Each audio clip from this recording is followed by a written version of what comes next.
In this video, we're going to talk about what objects are in VBA and the corresponding object hierarchy that we should always pay attention to while we're coding.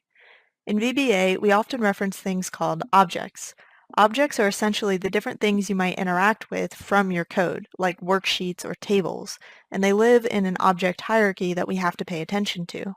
The object hierarchy starts with Excel itself, which is the application object. The application object, in this case Excel, contains other objects that we can interact with. For example, workbooks would be the next object in our hierarchy, and workbooks are your actual Excel files. So if you have several Excel files open at once, we can use VBA to interact with all of them even if they don't have embedded macros, because they are objects that we can reference. After workbooks comes worksheets, which are obviously the individual sheets that you would have in your workbooks, and sheets have a lot of different object types that we can interact with, ranges, cells, tables, and all of those have different things that we can do, so this object hierarchy continues downwards. So you can see here I've written how we would reference each of these objects in VBA. Application is pretty simple, it's just application. For workbooks, we would enter the name of the workbook that we want to look at.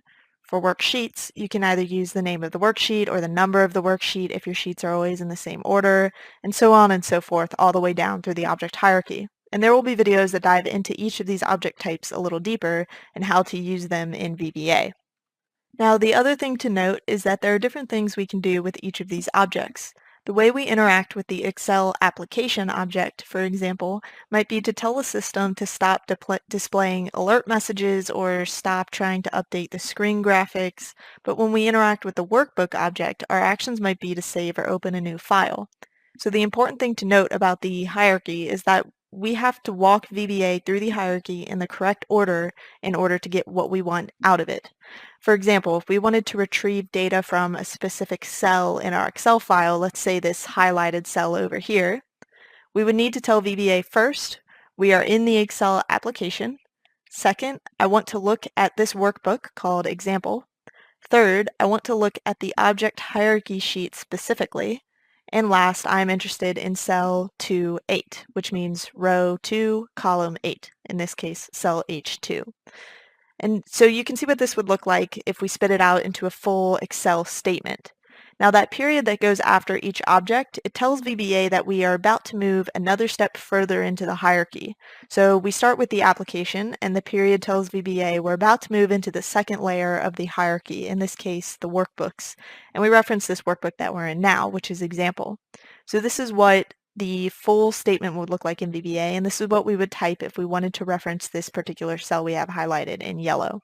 We can't move any of these objects to different places in the hierarchy. They have to fall out from top to bottom like we have here. So that means we can't start by telling Excel we want to see what's in cell 2-8 and then start backpedaling to say, and it's in the example workbook and I want to use Excel and I want to use this sheet in particular. We have to follow this object hierarchy. And this can get a bit tedious when we're doing a lot of heavy data manipulation. So there are ways that we can skip some of these steps. And if we cut out the earlier steps in the process, let's say we get rid of the application and the workbook steps, and we start with our worksheet and then specify the cell, VBA will assume the application and workbook are whatever is active at that moment in time. And what this means is that VBA will assume we're using Excel since we have Excel open, and it will assume that we're using the example workbook because that's what I have open right now that I'm clicked into. If I open another Excel file and put my cursor in that second Excel file, then the example workbook here would be inactive, but we would still be in the Excel application. If I open something like an Access database, then we wouldn't even be in the Excel application anymore. So you can see here I have sheets down at the bottom, and this is a pretty good example of what is active and what is not. I have 3 sheets down here, object hierarchy, workbook objects, and worksheet objects. So if I click on object hierarchy like I am now, we can see that this sheet is highlighted. It is clear that this is the sheet that I'm on. This is my active sheet. If I click onto one of these sheets, you can see this becomes highlighted and this is my active sheet. And I can toggle back and forth between these sheets to make one active and the other 2 inactive.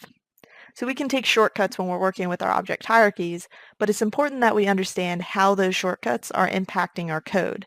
And there are some tips and tricks that we can use to make it easier to reference our full object hierarchy if we're worried about introducing risk or error into our code. So we'll talk through all of that as we talk about these objects in VBA. So in this video, we looked at an overview of the object hierarchy and how it impacts our code. So now we're ready to take a closer look at each of the object types.